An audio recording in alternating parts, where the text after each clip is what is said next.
જય શ્રી કૃષ્ણ મિત્રો, મહાદેવર મિત્રો, આજે તમારી સમક્ષ આપણી યાદશક્તિ વધારવા માટે અને વિદ્યાની પ્રાપ્તિ કરવા માટે તમારી સમક્ષ સરસ્વતી માતાજીના એવા 12 નામ રાખું છું, જેનું પ્રતિ દિવસ 11 વખત પઠન કરવું જોઈએ.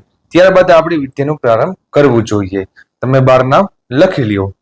ઓમ સરસ્વત્યે નમઃ, ઓમ ભગવત્યે નમઃ, ઓમ ભારત્યે નમઃ, ઓમ શારદાય્યે નમઃ, ઓમ હંસવાહિન્યે નમઃ, ઓમ વાગદેવ્યે નમઃ, ઓમ કમલાય્યે નમઃ, ઓમ વિજયાય્યે નમઃ, ઓમ વાણ્યે નમઃ, ઓમ વાગીશ્વર્યે નમઃ, ઓમ બ્રહ્માણ્યે નમઃ, ઓમ બુદ્ધિદાત્રીયે નમઃ.